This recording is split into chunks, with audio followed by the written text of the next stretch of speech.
So the next thing that happened on NXT, now before we talk about the next match, we gotta talk about a segment that happened backstage. So we seen pretty much Alpha Academy telling Akira Tozawa is everything's gonna be okay, he's gonna win it eventually, And yeah, that's what he was telling Akira Tozawa about the Heritage Cup Championship and all that stuff. But then Drew Gulak and his group comes up and he goes like Drew Gulak talking about, look at you, Chad. First you was all good and all that stuff, now you're hanging around a bunch of clowns and all that. So yeah, that's what he was saying to him, and then he says that, that Heritage Cup don't need to go to a group like that. It needs to come to our group and everything. That's what Drew Gulak was talking about. And then pretty much he wants a match and Otis accepts it. So yeah, Otis is going to be having a match against Drew Gulak tonight, it looks like. But yeah, that's what's going to be happening. But then we get to the next match. It was Tiffany Stratton versus Fallon Henley in a one-on-one Iron Survivor Challenge qualifying match. So yeah, that's what the match where we get to. And this match, it was a pretty good one. Tiffany Stratton was going after Fallon's leg majority of the time, injuring it and all that stuff, locking on submission holds and all that stuff.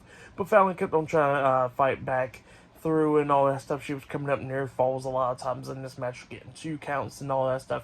But Tiffany Stratton was coming back a little bit. At one point, Stratton climbs up the top turnbuckle and tries to hit the best moonsault ever, prettiest moonsault ever, onto Fallon, but Fallon moves out of the way, and Tiffany Stratton lands on her feet, and then rolls through, and then Fallon tries to roll her out for a pin, but Tiffany Stratton kicks out at 2, and then hits a chop block onto Fallon, and hits the prettiest moonsault ever onto Fallon, pinning her for the 3 count. So yeah, Tiffany Stratton defeated Fallon Henley tonight in a one-on-one match, and she qualifies into the Iron Survivor Challenge match. So yeah, that's what's going to be happening there.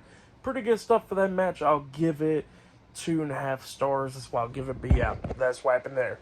And then after that, we see Wesley getting interviewed backstage by Mackenzie Mitchell, and Wesley was talking about how he had his head down and all that stuff, but then he had to pick himself up, get his body right, get his mind right, and he says that he's going to come after the NXT North American Championship, and he says that his first goal is back at NXT to slap the hell out of Dominic Mysterio. And then Baron Corbin comes up and he goes like, oh, look at you, look, you're back and all that stuff after you done quit like 3 months ago, and now you think you should get a championship match and all that stuff. And Wesley was talking about like, why are you so mad? Like, you already know that Ilya is going to get you back for what you did and all that stuff. And Wesley was like, well, how about this? Like, I'll get you as well. And Baron Corbin was like, well, there's one thing that you and Ilya got in common, and that's both of y'all going to be failing at that. So yeah, that's what Baron Corbin said. And then Wesley walks off dancing and all that stuff. But yeah, that's what happened there.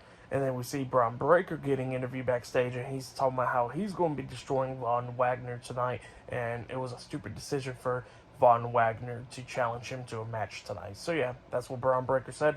Up next, it'll be Braun Breaker versus Von Wagner 1-on-1, and still to come later on tonight, we'll see Dijak versus Tyler Bate 1-on-1 in the qualifying match as well. So yeah, I'll see you guys later. Until then.